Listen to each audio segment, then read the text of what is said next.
China is home to some of the world's biggest construction megaprojects. But on the flip side, the country has poured more than $100 billion into cities that never filled up. In fact, ghost towns are not uncommon in China, with an estimated 65 million homes that remain empty.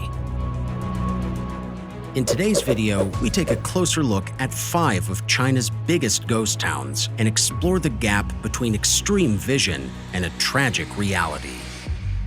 Number 5. Yujiapu, Tianjin. China has spent billions building fake Western cities. The country is home to a fake Paris, a fake London, and even its own Venice. However, none of those developments was planned to be as big as the Yujiapu Financial District. It is a town near Tianjin that aspired to be China's Manhattan and a major financial hub for northern China. Yujiapu's skyline mimicked some of New York's most famous skyscrapers, including the Rockefeller Center and a version of the World Trade Center. Construction began in 2009 with a promised investment of $32 billion over the next 10 years. However, it wasn't long before the money dried up as China's real estate bubble began to burst. By 2015, Yujiapu had somewhat of a skyline. However, the hope of attracting the world's biggest talent and creating a financial hub out of thin air has not come to fruition. Instead, the city, with its deserted wide roads and unfinished tall buildings, paints the picture of an abandoned movie set. Today, more than 80% of China's Manhattan remains empty, and to make things worse, it is at risk of collapsing altogether to nature's forces. That's because the city is built just a few inches above sea level and is prone to flooding. Storm surges and heavy rains are common, and the few residents that still live there are looking to move out.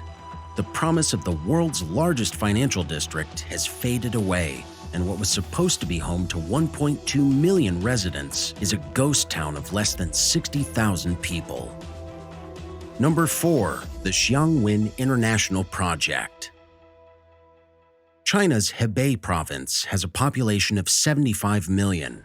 11 million of these people live in the city of Shijiazhuang, where a property developer proposed a city within a city. The Xiangwin International Project was to be developed at a cost of $3 billion. It had everything: a high-end residential community, apartment buildings, theme parks, and skyscrapers. Built right next to a metro network and a major high-speed rail station, this was not an isolated location by any means.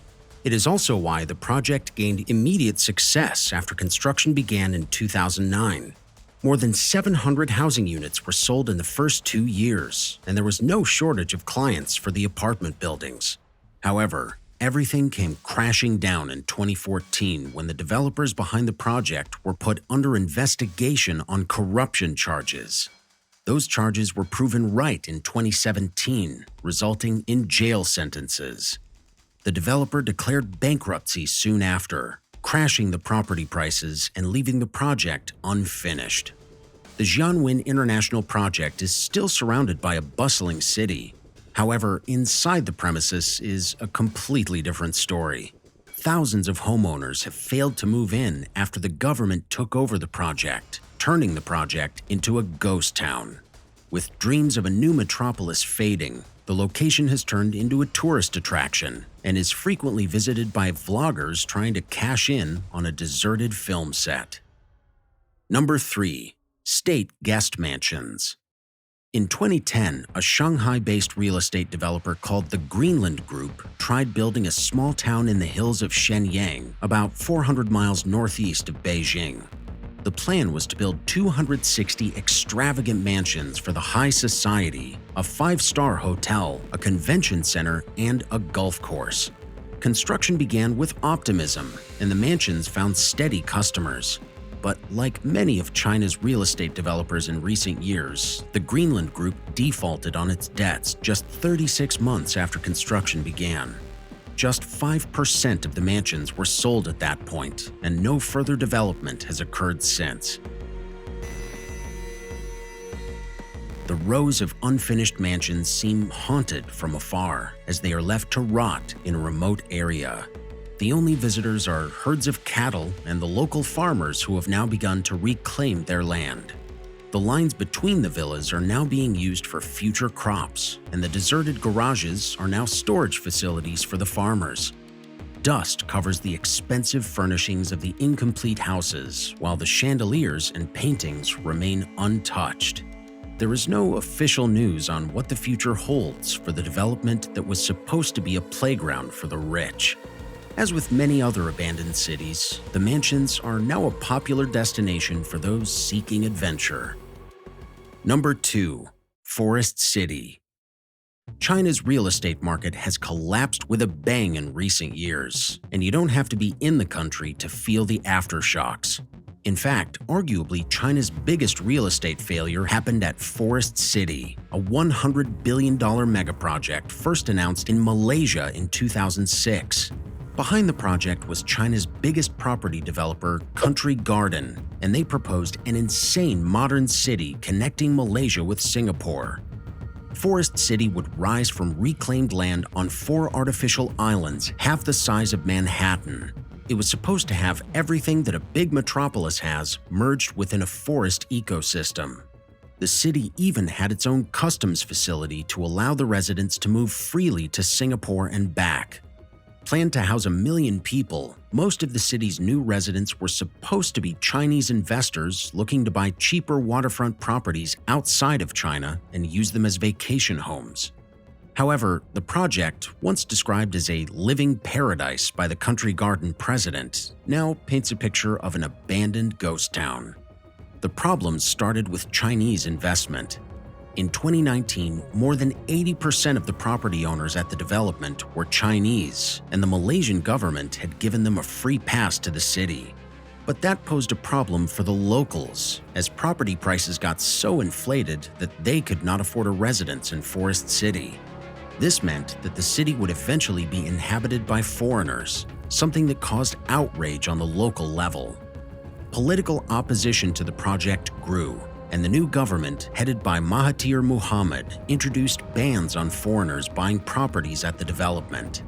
The demand for properties plummeted, and soon the world came to a standstill because of the pandemic. Property sales at Forest City came to a grinding halt at the time and have not picked up since. Currently, only 15% of the entire project has been built, and according to recent estimates, just over 1% of the total development is occupied. Meanwhile, Country Garden is facing debts of nearly $200 billion and was forced to abandon 2 projects in Australia, selling off unfinished developments in Melbourne and Sydney. Forest City is facing major delays and is now estimated for completion by 2035 at the earliest. With the Chinese housing market now in freefall and native Malaysians unable to buy properties, the future of Forest City remains uncertain, to say the least. Number 1. Nanhui New City, Shanghai. We end today's video with a relative success story in Shanghai. Construction of the Nanhui New City began in 2003 with the help of German architecture company Gerkan. Nanhui was a dream city designed around a circular artificial lake with European-style buildings and wide roads that had distinctive pedestrian paths. The project was estimated to cost close to $5 billion and was supposed to be completed by 2020. However, the project gained little attention from the general public for almost a decade. While the city was planned for 800,000 people, less than 10% of that were actually living there by 2015. The malls had no stores, the office building towers had no offices, and the shops had no tenants. 80% of the new properties were owned by speculators who had no intention of living there. Entire blocks of deserted housing and quiet roads welcomed visitors as they wondered about the practicality of the massive megaproject. However, it all changed around 2017 when the government decided to take over the city. They developed a university town that could house 100,000 students and then opened a metro line to connect Nanhui with Shanghai. These developments immediately turned the city into an attractive location, and people started pouring in. Soon after, Nanhui became part of the Shanghai Free Trade Zone to attract businesses. Meanwhile, a marine park was opened to increase tourism.